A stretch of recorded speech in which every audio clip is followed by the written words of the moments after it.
Hey folks, welcome to Bfly Bricks. Hope you're all well.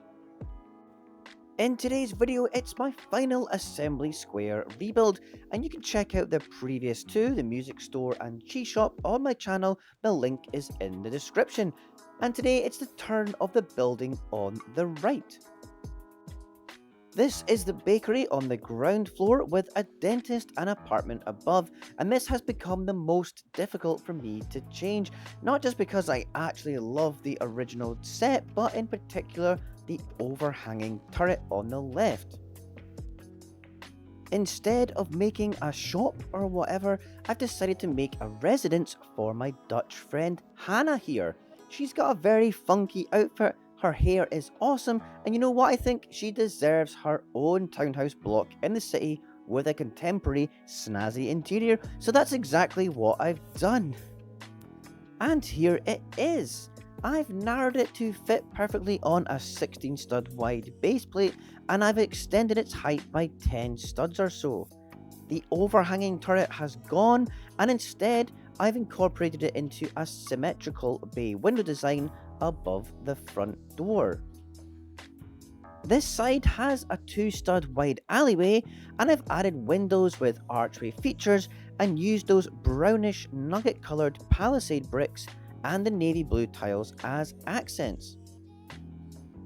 The gable end looks pretty decent, but there is a very black lower area which is the interior fireplace, but this won't be on show when it's displayed eventually. Around the back is a kennel for the dog Axel and some bins. I've totally Amsterdammed this building with rooftop intricacies and given it a narrower, taller stature, and I hope it looks grander and more polished than the original build. At the front steps, I have some studs on side building techniques. I've made a wider entrance and used navy blue again as accents. I really took time to make this look nice. I love the gold ring as a door handle. Oh, and I've added the obligatory white lamppost too, as all modulars have. The back area I kept simple. She's a very green resident. Recycling is very important, as it should be to all of us. Oh, and of course her beloved dog. This is Axel. His kennel is super cute with a water bowl and dog food. From this angle, you can see the profile of the building, and I incorporated the bulbous base of the window build above the door. It was without doubt the hardest challenge to overcome, but in the end I found a very simple solution, which I'll show you inside in a minute. But before that, let's go through the top floors first. On the rooftop, I used the corner blue tower from the original build, but I added a load of curved blue slopes to finish it off and make it a bit more smooth. There's a large chimney, and I doubled up the height of the decorative edge. Now the top floor, this is Hannah's bedroom with an ensuite bathroom, and you might recognise that bed. It is from the Birch Books modular, and I've slightly modded it to fit in here. She has 2 chests of drawers either side, and the bathroom is nicely tiled in black and white, and I've used a simple toilet and bath build, nothing really that complicated here. And there's a trans blue wall, very modern. She has a pet parrot, which is from the Assembly Square pet shop. Oh, and this I'm really chuffed with. This is the snazzy modern fireplace. I wanted to give her something very contemporary and quite large, and it took a few attempts, but I made a simple enough frame using a window and studs on side construction. But my kids thought it was a TV with flames playing on YouTube. No, I'm not making that up, but no, it is meant to be a real fireplace and not a TV. Now onto the next floor. This is the kitchen cum dining room, and it's open plan. Personally, I love building and designing these wee kitchens. There's just something very delightful about it. Details like the tiles in the sink as water, the hob, oh, and the microwave up here. It's just really neat.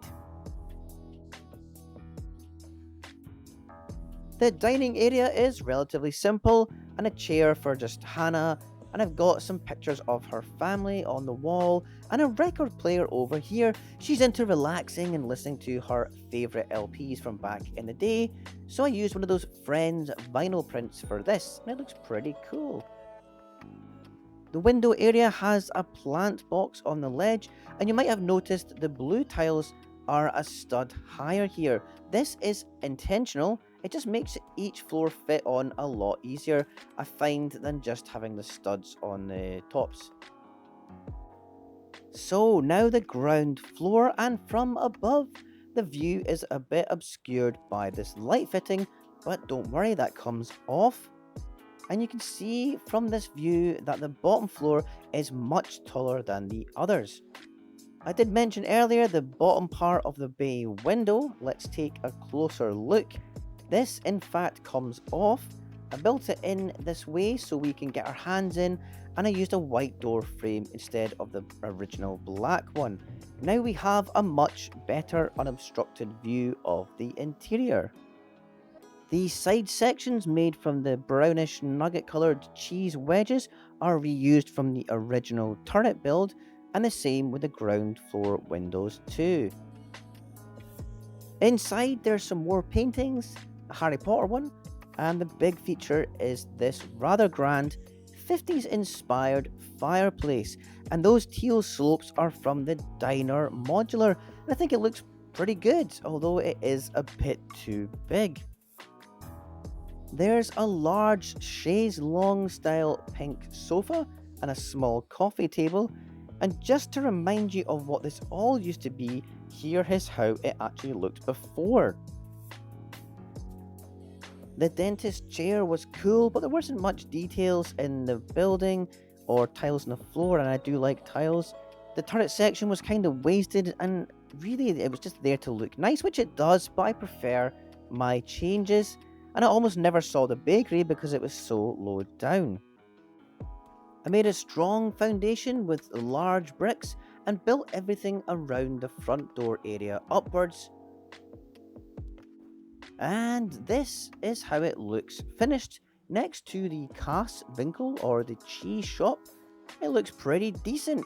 It is very different, very Dutch looking, I hope, and I like the taller, narrower build. You might notice I have not added a staircase to the interior or the exterior, and I'm really not that fussed. I think it's a bit of a waste of space and bricks. And for the moment I'm using it as a sort of bookend and a display. I've got it on the Marilyn wall, as I call it, and it fits in really nicely. In future though, I will have it lined up in a full street. I found Assembly Square quite challenging to rebuild, and I didn't want to mess it up, but it's kind of worked out better than I thought. I was initially really put off by having to separate the flower shop and the bakery building, but I'd seen fellow YouTubers Steve Pulda and Jarv Bricks do it, and they did say it was complicated, but their results are definitely worthwhile, so a big shout out to them for the inspiration. Have you done something similar? Let me know in the comments. And if you enjoyed the video, then give me a like and consider subscribing. And whilst you're here, why not check out some of my other modular rebuilds, and I'll catch you next time. Bye!